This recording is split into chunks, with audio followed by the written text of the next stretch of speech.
"I want that human, mother," said the Orc princess, unaware that his father was a powerful king.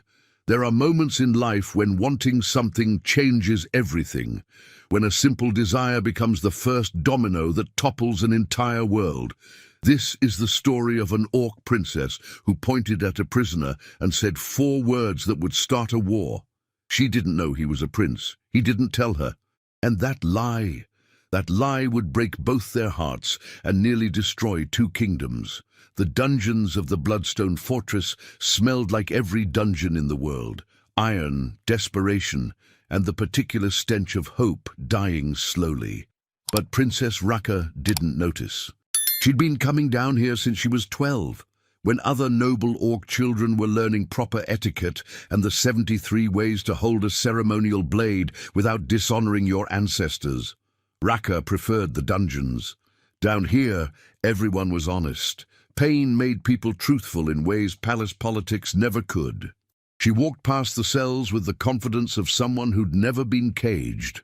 Leather boots making sharp sounds on stone, each step deliberate. The guards straightened when they saw her. One dropped his drinking horn. Raka had that effect. Not because she was particularly frightening. At 5'9", she was actually short for an Orc, but because she had her mother's eyes. The kind of eyes that made grown warriors reconsider their life choices. "New prisoners from the border raid?" Raka asked Guard Captain Dersha, who stood at attention with the posture of someone who'd been standing at attention for so many years, her spine had forgotten how to relax. "Yes, Princess. 15 humans, caught sneaking through Wolfpine Pass." Dersha's missing left eye socket stared at Raka with the intensity of an eye that was still there. She refused to wear an eye patch. "Let enemies see what happens," she always said, "when they get too close." Raka moved along the cells. Most prisoners looked exactly like prisoners, defeated, dirty, counting days they'd never see again. But then she saw him. Cell 7. A young human man sat with his back against the stone wall, chin up, eyes forward, not defiant, not broken, just present. Like he was simply waiting for something, though Raka couldn't imagine what. He had brown hair that fell into dark eyes, a jaw that suggested he'd thrown a few punches in his life, and hands that were calloused, but not from farming. There was something about the way he held himself, something that didn't match his torn clothes and dirt-smudged face. Raka stopped walking. "That one," she said. Dersha's single eye blinked. "Princess? That human. I want him." The silence that followed had weight. The kind of silence that happens when someone says something that sounds simple, but everyone knows is complicated. "For questioning, Princess?" Dersha asked carefully. "No. As a personal servant, I need someone to carry my books, polish my armor, fetch things I'm too royal to fetch myself." Raka tilted her head, studying the prisoner. He was watching her now, those dark eyes unreadable. "He looks sturdy. Does he have a name?" "Calls himself Damien, Princess. Won't give a family name. Says he's a farmer's son from the eastern valleys." "Damien." Raka tested the word. Human names always sounded soft to Orcish ears, like they were missing the proper amount of growl. "Can you speak? Damien the farmer's son?" The human stood up slowly. He was tall for a human, 5'11", nearly Raka's height. When he spoke, his voice was steady. "I can speak." "Good. Servants who can't follow verbal commands are incredibly inconvenient." Raka turned to Dersha. "Have him cleaned up and brought to the palace. I'll inform Mother." "Princess, your mother the Queen might have concerns about you taking a human prisoner as a personal—" "My mother has concerns about everything I do, Dersha. If I waited for her approval, I'd still be learning to hold teacups properly and considering political marriages to Orcs whose greatest achievement is having a famous father." Raka started walking toward the stairs. "Besides, he's a prisoner of war. What's he going to do? Assassinate me with a dust cloth?" Dersha looked at the human called Damien. He looked back. Something passed between them, the universal language of, "This is going to be a problem, isn't it?" "Yes, Princess," Dersha said. What neither of them knew, what couldn't possibly know, was that Damien wasn't a farmer's son. He was Prince Damien Thornheart, only child of King Raymond, heir to the entire Eastern human kingdom. He'd been leading a small diplomatic scouting party when they'd been ambushed by an orc patrol that had no interest in diplomatic immunity. His men had died. He'd been captured, and in the 3 seconds between capture and interrogation, Damien had made a choice. If they knew he was a prince, they'd execute him immediately or use him as a hostage to extract impossible concessions from his father. So he'd said he was a farmer. He'd hidden the silver medallion his mother had given him before she died, the one with the royal crest inside, beneath his shirt against his skin, and he'd waited to see if he'd survive long enough to escape. He hadn't expected a princess to claim him as a servant. As Dersha unlocked the cell, Damien touched the medallion through his shirt. Still there, still hidden, his mother's voice echoed in memory. Sometimes the bravest thing a prince can do is pretend he isn't one. "You're lucky," Dersha muttered as she clamped iron cuffs on his wrists. Not tight enough to hurt, but present enough to remind him what he was. "Princess Raka is odd for an orc. You'll probably live longer with her than in this cell." "How reassuring," Damien said. "Wasn't meant to be reassuring, was meant to be true." Dersha pulled him toward the door. "One thing, human, if you try anything that threatens the princess, I won't kill you quickly. I'll do it slowly enough that you'll beg for the cell back. Understand?" "Perfectly." The walk from dungeon to palace took 20 minutes. 20 minutes for Damien to map escape routes he'd probably never use. 20 minutes to wonder if his father had noticed he was missing yet. 20 minutes to realize that being a servant might actually be the perfect cover for gathering intelligence about orc military movements. And 20 minutes to wonder what kind of orc princess collected human prisoners like pets. The palace was different from human castles, where human architecture reached for the sky. Orc structures dug into the earth, all thick stone and heavy timber, built to withstand sieges that could last decades. The aesthetic wasn't beautiful in the way human palaces were beautiful. It was beautiful in the way a mountain was beautiful. Inevitable, immovable, ancient. Mokka the healer was waiting in a side chamber. He didn't speak. Mokka never spoke, but his eyebrows did enough talking for 10 people. When he saw Damien, both eyebrows shot up in an expression that clearly said, "Another one? Really?" "Princess's orders," Dersha said. "Clean him up."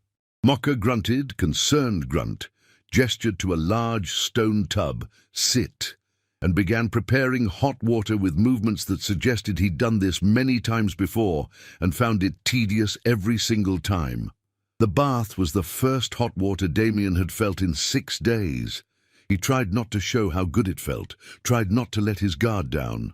But there was something about Mokka's complete lack of interest in conversation that made the silence almost comfortable. Mokka handed him soap, gesture, "Use this." Clean clothes, gesture, "Wear these," and then did something unexpected. He pointed at Damien's chest, where the medallion rested hidden, and raised one eyebrow, concerned eyebrow. Damien's heart stopped. But Mokka just grunted, knowing grunt, shook his head, "I won't tell," and turned away to organize bandages that didn't need organizing. Some secrets apparently were safe with people who never spoke at all. When Damien was clean and dressed in simple servant's clothes, still rough but better than prison rags, Dersha escorted him to the royal chambers. The corridors were filled with orcs going about their business, warriors, servants, nobles, children chasing each other while their parents shouted after them to stop running in the halls. It was normal, disturbingly normal. These were supposed to be monsters, savages. The stories Damien had grown up with painted orcs as bloodthirsty creatures who lived only for war and destruction. But here was an orc mother braiding her daughter's white hair. There was an old orc grandfather teaching a young warrior how to properly sharpen a blade. Over there, 2 orc merchants argued about the price of grain with the intensity of people who cared very much about grain prices. They were just People. Green people with tusks and cultural differences, but people. The realization sat uncomfortably in Damien's chest.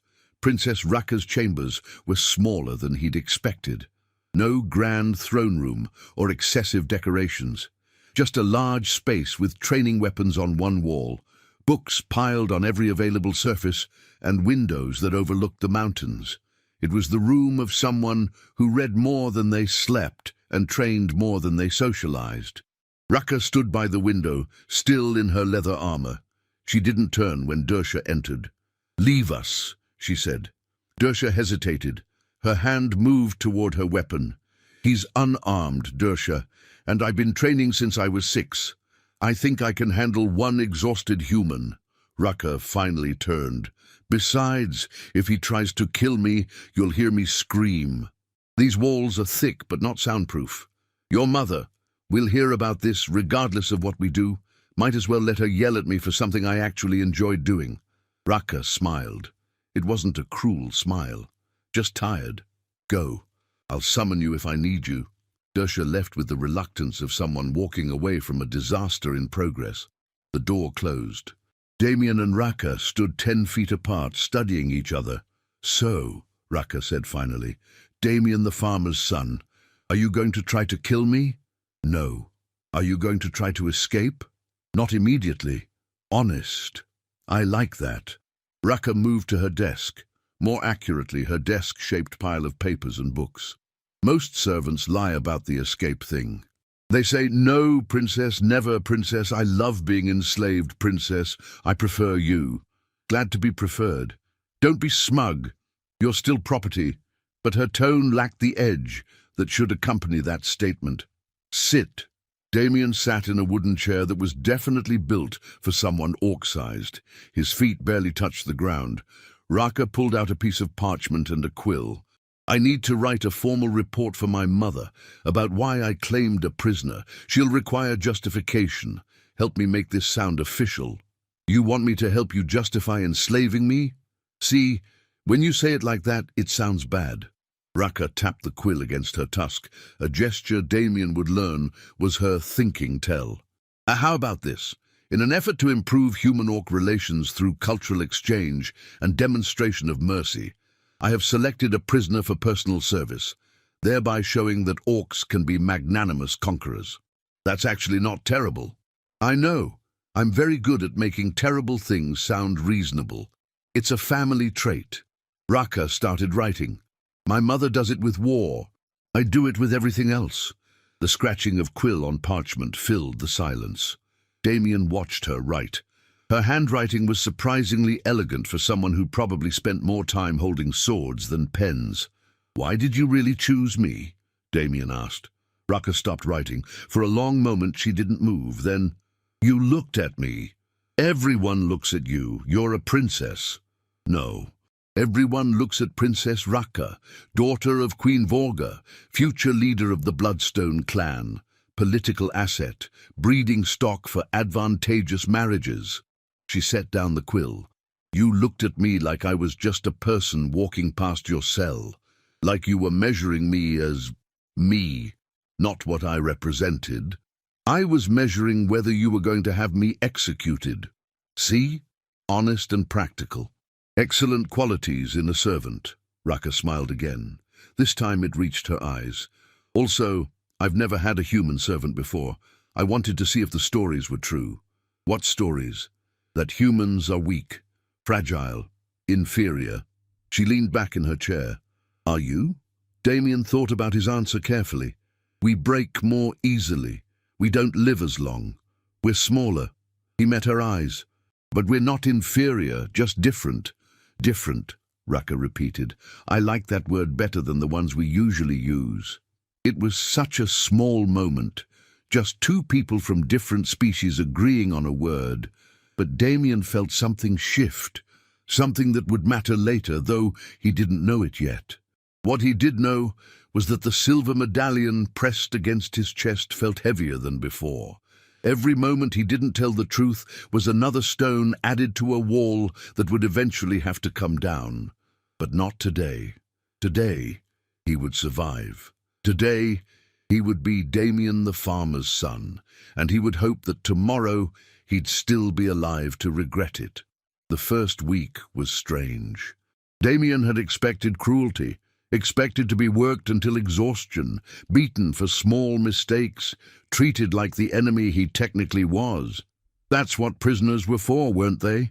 Suffering? But Princess Raka was nothing like what he'd expected. She gave him a small room next to her chambers, not a cell, an actual room with a bed and a window. She asked his opinion on things.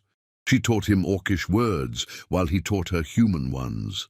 When he cleaned her armor, she sat nearby reading battle strategies aloud, asking what he thought of the tactics. "You do realize I'm your enemy," Damien said one afternoon while polishing her ceremonial shoulder plates.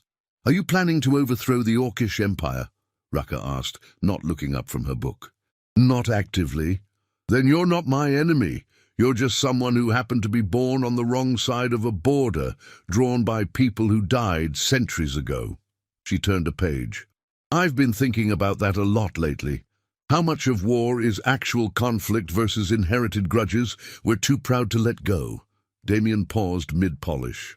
"That's surprisingly philosophical for someone in an army family. My mother leads the army. I read about why armies shouldn't exist.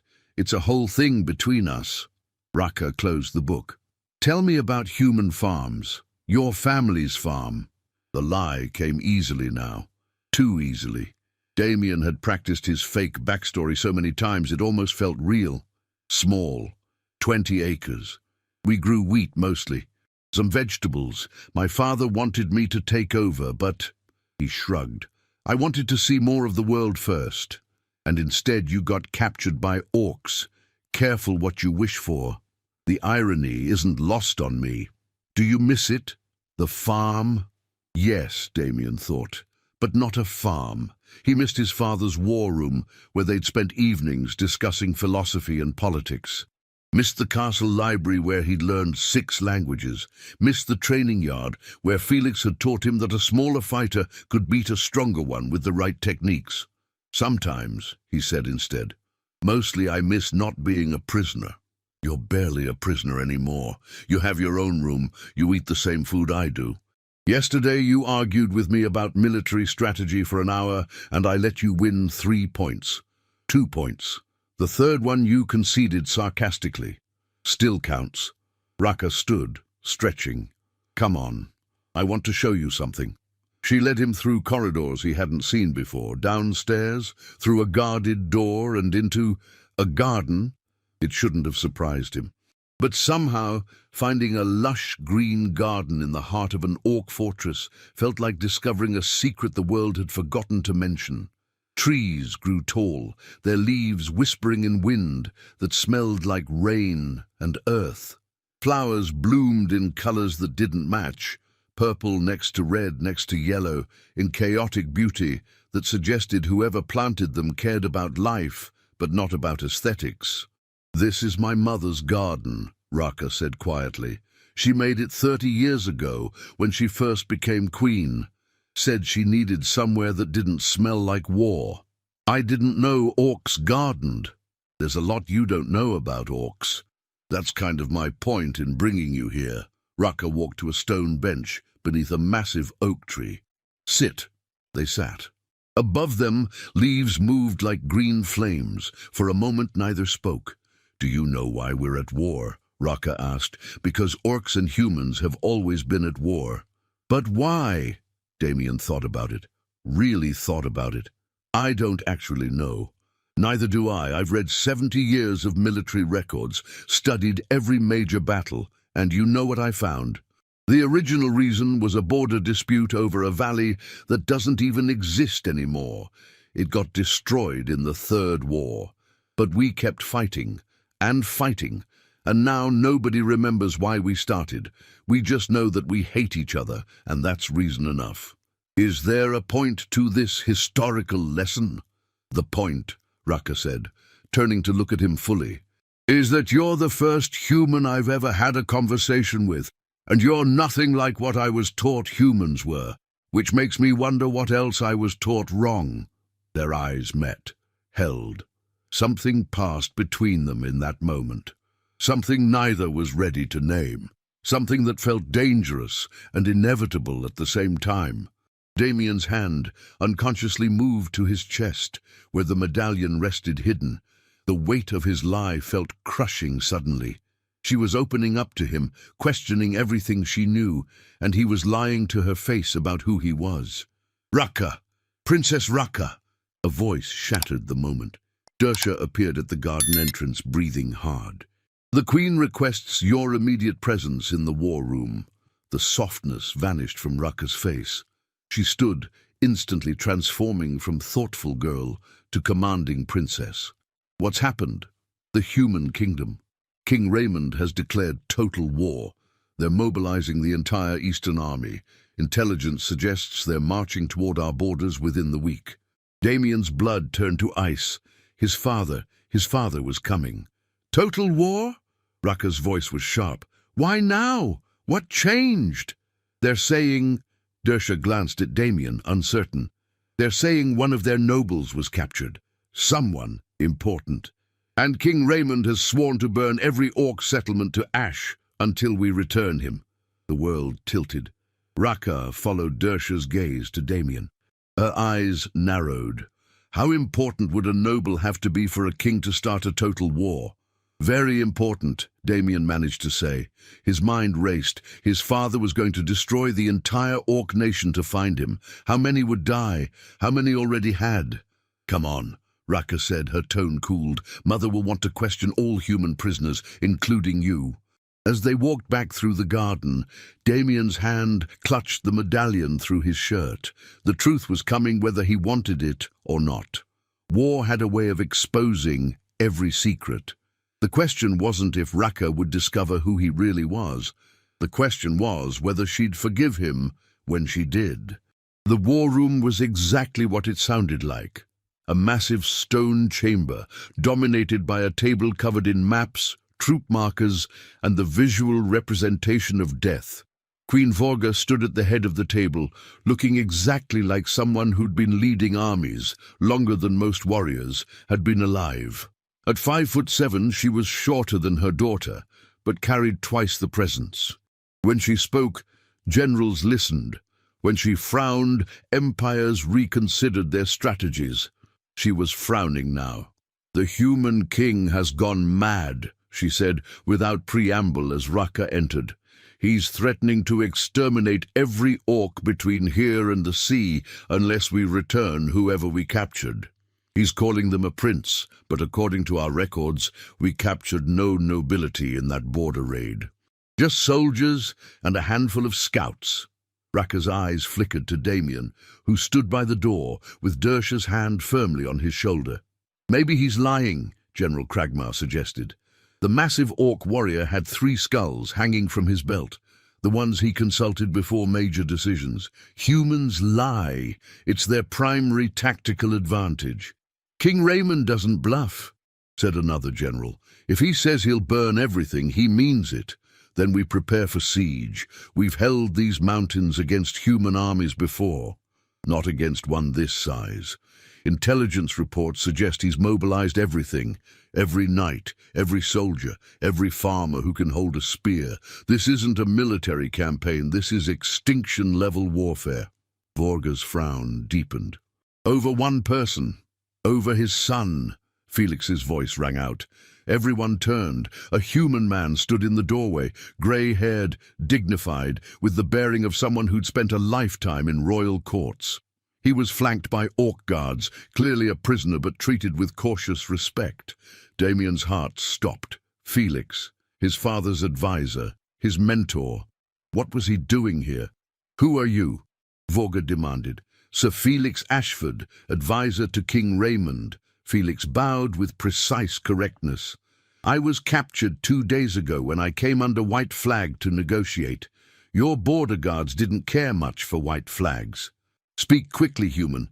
Why should I not have you executed as a spy? Because I came to tell you the truth." Felix's eyes swept the room and landed on Damien. For just a moment his expression shifted. Relief, fear, anger, all hidden quickly. "The noble you captured wasn't nobility. He was royalty, Prince Damien Thornheart, heir to the human throne, and King Raymond will end your entire race to get him back. The silence that followed was the kind of silence that happens right before avalanches. Raka turned slowly to look at Damien. Her face was unreadable. "We have no prince," Vorga said carefully. "We have soldiers, scouts, farmers." "Then one of your farmers," Felix said quietly, "is lying about who he is." Every eye in the room turned to Damien. Dersha's grip tightened on his shoulder. Raka's face had gone carefully blank, the expression of someone processing information that rewrites their entire world. "Bring all human prisoners from that raid," Vorga commanded. "Now!" 5 minutes later, 6 surviving prisoners stood in a line. Damien was one of them. Felix walked slowly down the line, looking at each face. When he reached Damien, he stopped. "Your Majesty," Felix said, and knelt. The world exploded. Dersha drew her weapon. 4 other guards did the same. Raka made a sound that might have been a gasp, or might have been something breaking. Vorga's face transformed from political mask to pure rage. "He told us he was a farmer," Dersha said, her voice dangerous. "He lied," Felix confirmed. "To save his life, I imagine. Captured royalty are usually executed immediately or used for leverage too terrible to contemplate. He made a tactical choice." "He made a foolish choice," Vorga said. "Does he have any idea what his father will do? The war that's coming?" "He knows," Felix said quietly. "He's probably known since the moment he was captured, and he's been carrying that weight alone."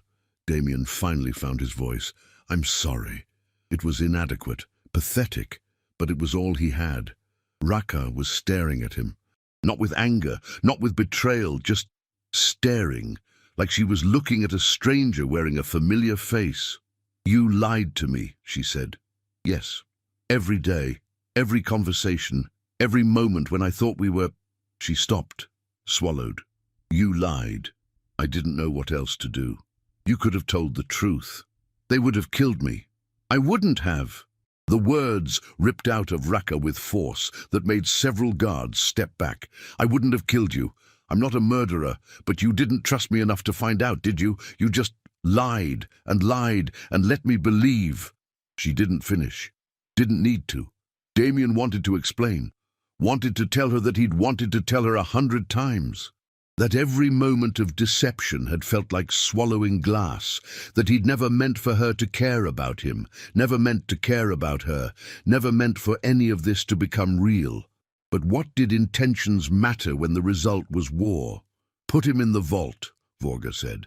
"Maximum security. If King Raymond wants his son back, he'll negotiate for him properly. Not with threats of genocide." "And if he doesn't negotiate?" Kragmar asked. "If he just attacks? Then we have the one thing in the world he cares about, and we'll use that however we must." Vorga's expression was carved stone. This war was coming eventually. At least now we know why. As guards moved to take Damien, he caught Raka's eyes one more time. "I'm sorry," he said again. "So am I," Raka whispered, and the pain in her voice was worse than any blade. They dragged him from the room, down different corridors, deeper than the dungeons he'd started in, to a vault built to hold things too valuable or too dangerous to keep anywhere else. The door was 6 inches of solid iron. The cell beyond had no windows, no light except what came from the corridor. No furniture except a stone shelf that might have been a bed, if you were optimistic. Felix was pushed into the cell with him. The door slammed, locked, sealed. Darkness swallowed everything. "You told her you were a farmer." Felix's voice came from the blackness. "Yes." "Did it work?" "For a while." "Did you fall in love with her?" Damien didn't answer. Couldn't answer. Because the truth was so much worse than love. Love you could fight, love you could deny. But what he felt for Raka was something deeper. Recognition. Like finding a piece of yourself you didn't know was missing in the last place you'd ever think to look. "Your father is coming," Felix said quietly. "He's bringing 10,000 men. He's sworn to tear these mountains apart, stone by stone.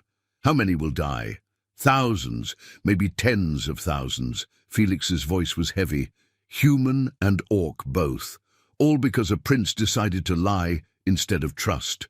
I was trying to survive. I know, but sometimes survival has a price we don't see until it's too late. Felix's hand found Damien's shoulder in the darkness.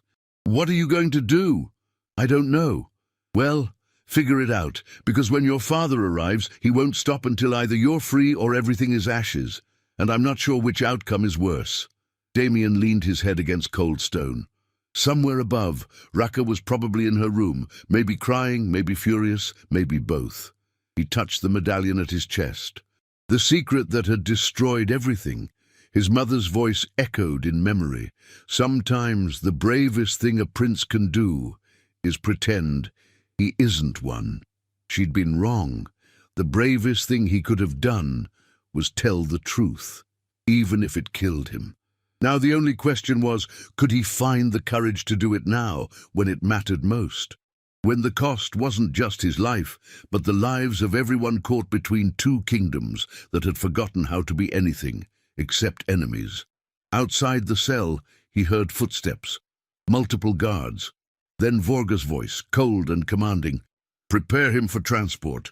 King Raymond wants his son back. He'll get him back in pieces if necessary. The war was here, and Damien had brought it. 3 days passed in the vault.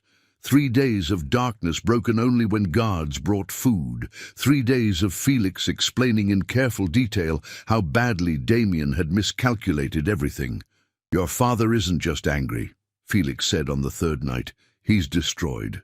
You're all he has left after your mother died. When he got word you were captured, he didn't think strategically. He didn't consider politics or casualties. He just thought, my son is in danger, and he mobilized everything. I didn't ask him to do that. Love doesn't ask permission. Felix's voice carried decades of watching kings make terrible decisions for beautiful reasons. Do you know what he told me before I left? He said, bring him home or bring me proof he's dead. I won't live in uncertainty. So this is my fault, all of it.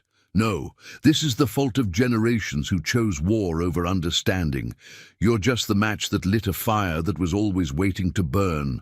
Felix paused. But you could be the water too, if you're brave enough. Before Damien could ask what that meant, the vault door opened. Light spilled in. Damien and Felix squinted against sudden brightness. Silhouetted in the doorway was Raka. Out, she told the guards. Both of you. Princess, the Queen specifically ordered. I'm giving you a new order. Leave. Close the door. Don't come back until I call. The guards exchanged looks, but when a princess used that tone, you obeyed. They left. The door closed. Not locked, just closed. Raka stood in the corridor light, her shadow stretching into the cell. She'd been crying. Damien could see the evidence even in dim light. The redness around her eyes, the way she held herself like someone keeping broken pieces together through sheer will. I've been thinking, she said finally, about trust, about lies, about why we believe what we believe. Raka, don't, just listen. She took a breath. You lied to me because you thought I'd kill you if you told the truth, which means you thought I was a monster, which means all those conversations we had, all those moments when I thought we were seeing each other clearly, you were just seeing a monster you had to survive. That's not, isn't it? Her voice cracked. Be honest, Damien, or should I call you Prince?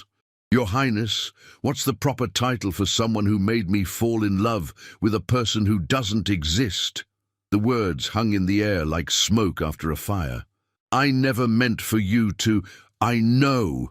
Raka's shout echoed off stone. I know you didn't. That's what makes it worse. You weren't trying to hurt me. You were just trying to survive. And somehow I became collateral damage in your survival strategy. Everything I told you was true, except my name and my father's profession. Except the only things that mattered. She stepped into the cell. Do you know what's happening up there? Your father's army is 3 days away. My mother is preparing for total war.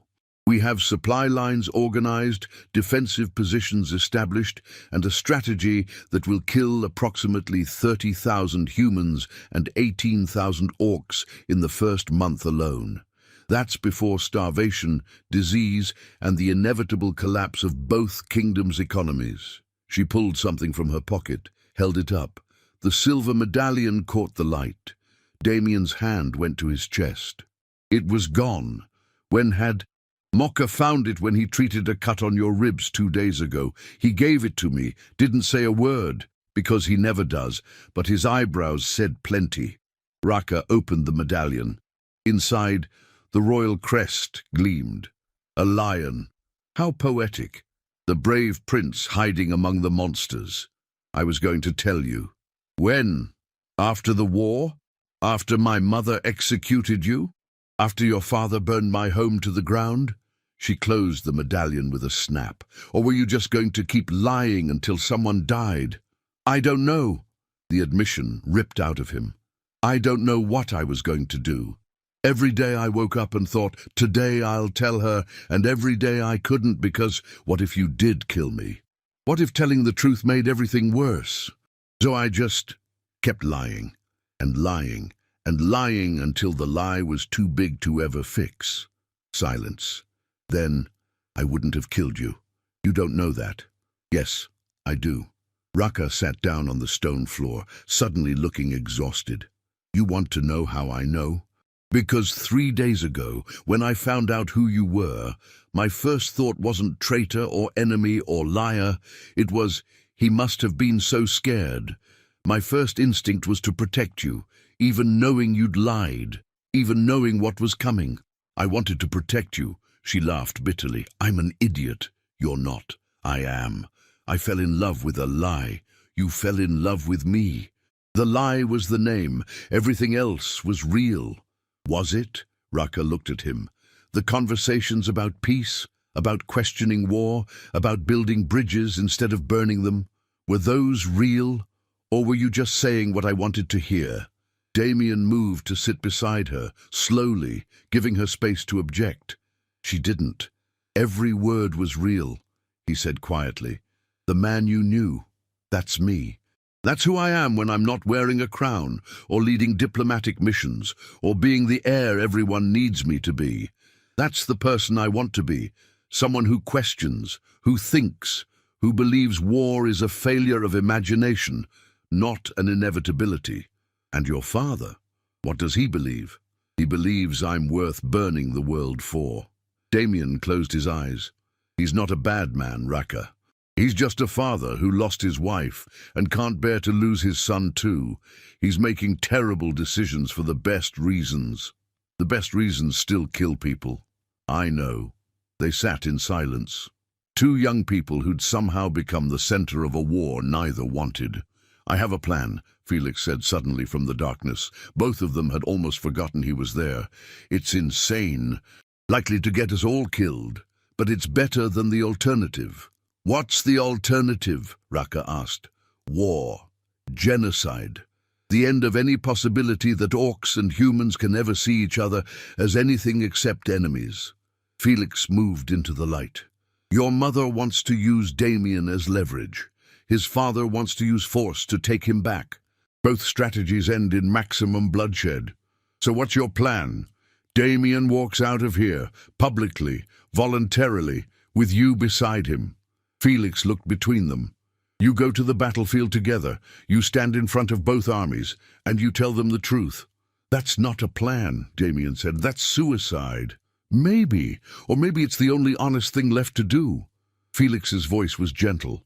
You started this with a lie. End it with the truth. Both of you. Show two armies that have forgotten how to see each other's humanity, what it looks like when two people from different worlds choose peace. My mother will never allow it, Raka said. Your mother is a queen, but you're a princess. You have authority. Use it. His father will never listen. His father loves him. And fathers, when given the chance to save their children without bloodshed, will take it. Felix smiled sadly. I've known Raymond for 30 years. He doesn't want war. He wants his son. Give him both a son and a reason to hope, and he'll choose hope. And if you're wrong, Damien asked, if we walk out there and both armies just kill us, then at least you'll die honest. Together. Having tried, Felix put a hand on each of their shoulders, which is better than dying apart, still lying, while thousands die for a truth that never got told. Raka looked at Damien. What do you think? I think it's insane. That's not an answer. I think, Damien took a breath, I think lying got us into this. Maybe honesty is the only way out, even if it kills us. Even if it kills us, Raka repeated. She held out her hand. Partners in potential suicide. Damien took her hand, felt the warmth, the strength, the trust she was offering despite every reason not to. Partners, he agreed. They stood together. Two young people about to attempt something impossible. Two hearts against two kingdoms. Two voices against centuries of hatred. It should have felt hopeless. Instead, it felt like the first honest thing either of them had done in a very long time. Getting past the guards required Raka using her full royal authority and several creative threats. Getting past her mother required showing up in the war room with Damien at her side before Vorga could order them apart. What is the meaning of this? Vorga demanded. I'm stopping a war, Raka said. Or trying to. By bringing the prisoner into our war room? By bringing someone who has a plan that doesn't end in mass death. Raka's voice was steady despite her hands shaking. Mother, we can't win this war. Not really. Even if we survive the initial assault, King Raymond will keep coming. He'll call in every human kingdom between here and the sea. They'll unite against a common enemy, us, and we'll be exterminated. You know this. Your generals know this. We're preparing to die with dignity, not to survive. Vorga's silence confirmed the truth. But there's another option, Raka continued. We give him back his son, not through ransom, not through negotiation, freely, as a gesture of good faith. And Damien and I walk out to meet both armies together. We show them what could be instead of what has always been. Impossible. Necessary, Felix said, stepping forward. Your Majesty, and I use that title with respect, this war will end your nation. You must know this. I know that humans have been trying to end our nation for 3 centuries. This is just another attempt. No. This is the final attempt, because this time we're not fighting for land or resources or old grudges. We're fighting for one boy, and that singular focus makes us infinitely more dangerous. Felix's voice was quiet. Give him back. Not because you're weak, because you're wise enough to recognize a war you cannot win. And what guarantee do I have that King Raymond won't attack anyway? None, Damien said, except my word. And I know what my word is worth to you now. Nothing, because I lied. But I'm telling the truth now. If you let me walk out of here with Raka, I will do everything in my power to stop this war, even if it means standing against my own father. Vorga studied him. Her face was unreadable. You would betray your father for us? I would honor my father by saving him from becoming a mass murderer. There's a difference. The war room was silent, except for breathing and the distant sound of armies preparing for battle. They'd never fought. Finally, Vorga spoke. If I allow this insanity and you fail, if both of you die out there, or if your father attacks anyway, what do we gain? The moral high ground, Raka said. The ability to say we tried peace. And maybe, just maybe, the knowledge that one orc princess believed peace was worth dying for. You sound like your father, Vorga said quietly. Before the wars made him bitter. Then maybe it's time we remembered what we were, before we forgot how to be anything except warriors. Mother and daughter looked at each other.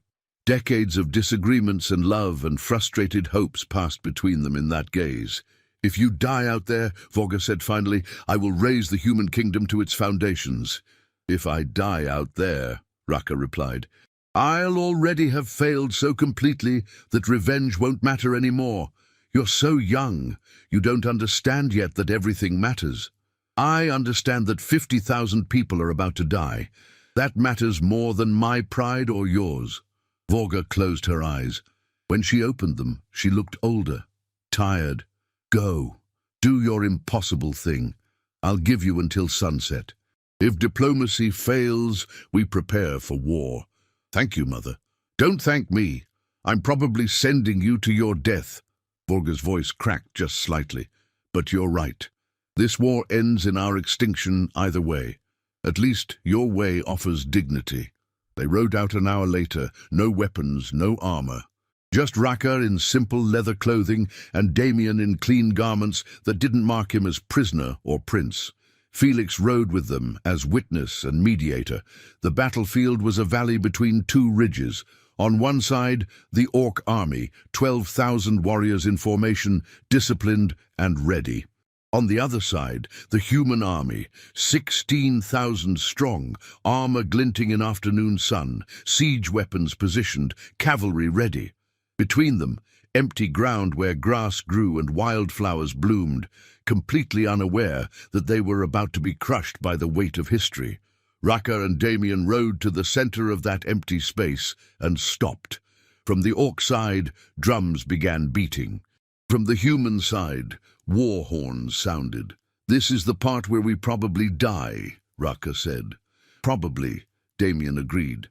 "Any last words?" "I'm sorry I lied to you." "I know." Raka smiled. It was sad and genuine and full of every emotion there wasn't time to express. "I'm sorry I didn't make you feel safe enough to tell the truth." "That wasn't your fault." "Wasn't yours either, not really." She looked at the armies. "Ready?" "No." "You?" "Not even a little." They dismounted, stood in the grass together, waited. From the human side, a figure rode forward.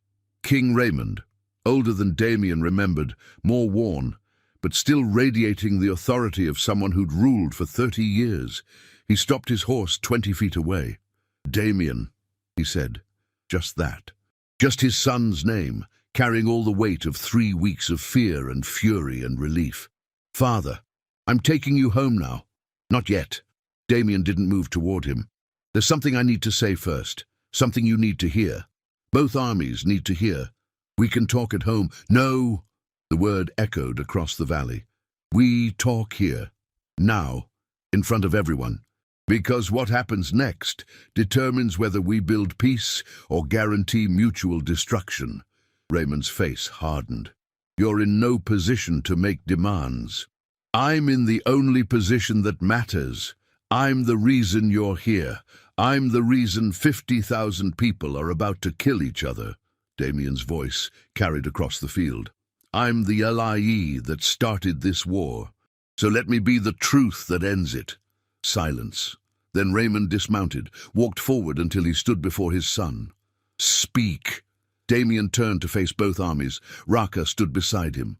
3 weeks ago," Damien began, his voice loud enough to carry, "I was captured by an Orc border patrol. I was terrified. I was certain I would be executed. So I lied about who I was. I said I was a farmer's son. I hid my identity because I believed Orcs were monsters who would kill me without hesitation." He paused. Let the words sink into thousands of listeners. "I was wrong. The Orc princess standing beside me, Princess Raka, she claimed me as a servant. She gave me a room, fed me, talked to me like I was a person, not property. She questioned her own beliefs because she wanted to understand mine. She risked her mother's anger to show mercy to an enemy, and I fell in love with her for it." The gasp that rippled through both armies was almost physical. "I fell in love with an Orc," Damien repeated, "with someone I was taught to hate, with someone who was supposed to be a monster. And she fell in love with me, with who she thought was a farmer, with someone beneath her station, with someone who should have meant nothing." He looked at Raka. She nodded, took his hand. "When she discovered I was a prince," Damien continued, "she had every right to hate me, to feel betrayed, to want revenge. But do you know what she did instead?" He turned back to the armies. "She chose to stand here with me, unarmed, vulnerable, offering peace when war would be easier. Because she believes, and I believe, that this moment right here is more important than any battle we could fight. Father, Damien addressed Raymond directly, you came here to save me. I understand that. I'm grateful for it. But if you attack now, you're not saving me. You're destroying the one chance we have to end 3 centuries of pointless killing. They're orcs, Damien. Raymond's voice shook. They captured you, imprisoned you, and treated me better than some humans would have. Father, please, listen to what I'm actually saying. They're not what we think they are. We're not what they think we are. We're all just people trying to survive in a world that keeps telling us we have to be enemies. Raka spoke up then, her voice carrying, my mother, Queen Vorga, she gave me permission to come here. She didn't have to. She could have kept Prince Damien as leverage, could have used him to negotiate from strength. Instead, she let him go, freely, as a gesture of good faith. She addressed the orc army. I know what you're thinking, that I've betrayed my people, that love with a human is impossible, that this will end badly. Her voice broke slightly. You're probably right, but I'd rather die trying for peace than live knowing I chose war when another option existed. From the orc army, a voice shouted, the human will betray you. They always betray us. From the human army, another voice, the orcs will slaughter us if we show weakness. Then let it start with us. Damien shouted back. Let our betrayal or our deaths be the price of finding out if peace is possible. But don't let fear of what might happen prevent us from trying what's never been tried. Silence fell again, heavier this time, weighted with possibility. King Raymond looked at his son, really looked at him. You're serious about this? I've never been more serious about anything in my life. She's an orc. She's a person who showed me mercy when killing me would have been easier. That makes her more honorable than half the human nobles I know. Raymond's jaw clenched. He looked at Raka. And you? What does an orc princess want with a human prince? The same thing any person wants with someone they love, Raka answered. A chance. Just a chance to see if we can build something better than what we inherited. This is insane. Yes, Raka agreed. Absolutely insane. But staying sane hasn't worked for 300 years. Maybe insanity is exactly what we need. Raymond was quiet for a long moment. Then he looked past them to where Queen Vorga sat on horseback at the front of the orc army. Their eyes met across the battlefield. 2 leaders, 2 kingdoms, 2 choices. Raymond raised his voice. Queen Vorga, do you agree to cease hostilities if I withdraw my army? Vorga rode forward slowly, stopped beside her daughter. Do you agree to recognize orc sovereignty over the mountain territories? If you agree to recognize human sovereignty over the lowland valleys and the contested border zones? Joint governance, equal representation, a council where both species have voice. You propose the impossible. I propose what my son believes is possible, and he's earned the right to be heard. Vorga looked at Raka. Daughter, this is what I want, mother. This is what I'm willing to die for. You might still die for it. Peace agreements can fail. Hatred runs deep. Then let it fail honestly. Let us say we tried. Raka's eyes were bright with unshed tears. Please. Vorga's face softened almost imperceptibly. You really love him. I really do, even though he lied to you. He was scared. Fear makes us all do stupid things. But he's telling the truth now. That's what matters. Vorga turned to Raymond. If I agree to this madness, if we attempt peace, and your people break the agreement, I will finish what we started today. Do you understand? If my people break the agreement, Raymond said quietly, I'll help you finish it. Because they'll have proven they learned nothing from this moment. Slowly, impossibly, Vorga extended her hand. Raymond stared at it. An orc hand. Green skin, calloused from weapons and war, offering peace. He took it. The sound that rose from both armies wasn't quite cheering. It wasn't relief or joy or celebration. It was something more complex. Confusion, hope, skepticism, and the tentative belief that maybe, just maybe, the world could change. Damien felt Raka collapse against him, not from injury, from the sheer weight of tension releasing. "We did it," she whispered. "We survived," he corrected. "That's not the same as succeeding." "It's a start." "It's a start," he agreed. Felix rode up, dismounted, and put hands on both their shoulders. "That was either the bravest or stupidest thing I've ever witnessed, possibly both." "What happens now?" Raka asked. "Now?" Felix smiled. "Now comes the hard part. Making good on all those impossible promises, building trust between people who've only known hate, creating peace when war is all anyone remembers. That sounds harder than what we just did. It will be. Peace is always harder than war. War just requires hate.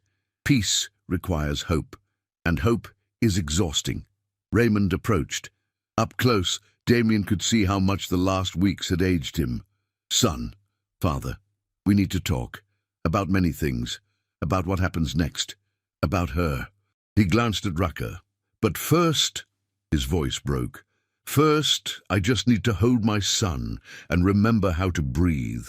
He pulled Damien into an embrace, held him like he was afraid letting go would make him disappear again. "I'm sorry I scared you," Damien said. "I'm sorry I raised you in a world where lying seems safer than trust." Vorga approached Raka. "Daughter. Mother. That was foolish. I know. It was also brave.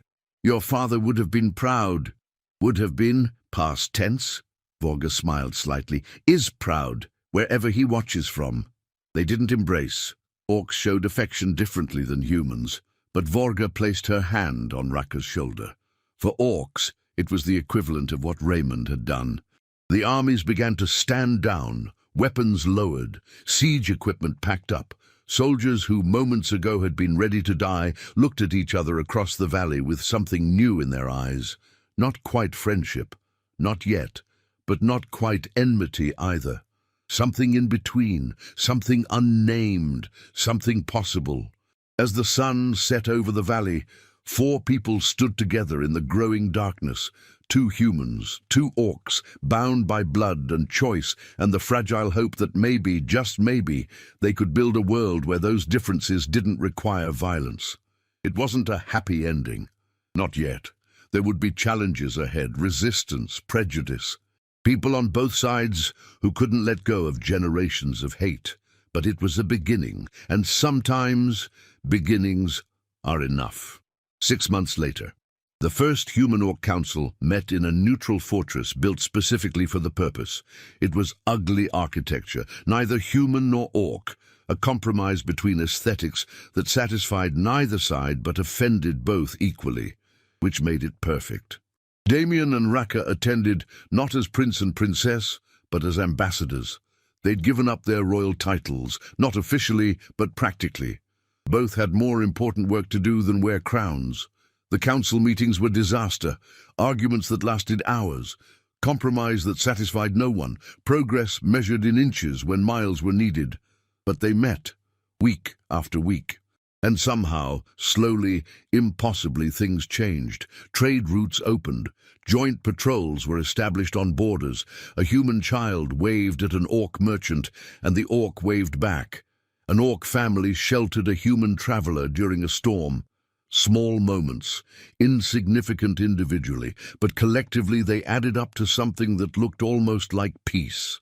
On the 6-month anniversary of the day they'd walked into that valley, Damien and Raka stood on a balcony overlooking the fortress courtyard. Below, human and orc delegates argued about fishing rights with the passion of people who cared about fishing rights instead of genocide. "Do you regret it?" Damien asked. "Which part? Falling in love with you? Almost starting a war? Giving up being a princess? Any of it?" Raka thought about it. "Sometimes I miss the simplicity of being royal. Someone tells you what to do, you do it, everyone pretends to be happy. This," she gestured at the courtyard, "this is messy and hard, and half the time I'm not sure we're making any progress at all. That's not an answer. I don't regret it." She took his hand. I regret that it was necessary. I regret that the world was so broken we had to risk everything to try fixing it. But I don't regret choosing you, choosing this. Even though I lied to you, you apologized. I forgave you. That's what people do when they love each other. She smiled. Besides, I lied too. About what? I told you I wanted you as a servant. Truth is, from the moment I saw you in that cell, I wanted to know if an orc could love a human, if breaking centuries of hate was possible. You were never a servant. You were always an experiment. That's actually kind of terrible. I know. Apparently we're both liars, perfect for each other. They stood together as the sun set. Below them, the world continued its messy work of learning to be better. It wasn't perfect. It wasn't easy. But it was real. Do you think it'll last? Raka asked. This peace we're building? I don't know.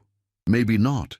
Maybe in a year or 5 years or 50 years, we'll be right back where we started. Old hatreds are hard to kill. That's not very optimistic. Here's the optimistic part. If it fails, at least we'll know we tried. At least we'll have proof that peace is possible, even if it's temporary. And maybe the next generation will learn from our attempt. Maybe they'll do better. You really believe that? I have to. Otherwise, what's the point? Raka leaned against him. You know what the worst part is? I can't even hate the people who still want war, because I understand them. Fear is easier than hope. Hate is easier than trust. They're not evil. They're just scared. So what do? We keep trying. We keep showing up. We keep building bridges until either the bridges hold or we run out of materials. She turned to face him. And when I get tired, when I want to quit and go back to being a princess who just follows orders, you'll remind me why we're doing this. And when I get tired, I'll remind you. That's what partners do. Partners in potential suicide. Partners in impossible hope. They kissed as the sun disappeared below the horizon. Somewhere in the darkness, both their kingdoms existed, flawed, complicated, full of people trying to unlearn generations of hatred. It would be hard. It would be slow. Many would resist. Some would never change. But tonight, for this moment, peace existed. And two people who'd started as enemies stood together, believing that maybe, just maybe, the world could learn to do the same. The war didn't end because they fell in love. It ended because they chose to tell the truth, and sometimes the bravest thing we can do is be honest about who we are, even when lying is safer, even when the truth might destroy us, even when the cost is everything we have, because some truths are worth dying for, and love, real, honest, impossible love, is one of them. If this story touched your heart, if it made you believe that love can exist even in the most impossible places, then this channel needs your support. Subscribe to Orcbound Tales for more stories about courage, forbidden love, and the truth that sometimes the bravest warriors are the ones who choose peace over battle. Hit that like button if you believe that hearts don't see species, only souls. And share this story with someone who needs to remember that the world can change, one honest moment at a time, because every subscription, every like, every share tells me that these stories matter, that hope matters, that you believe in the impossible too. Thank you for listening, thank you for believing, and remember, the bravest thing you can do is love someone the world tells you to hate. Until the next tale, stay strong. Stay hopeful, stay Orcbound.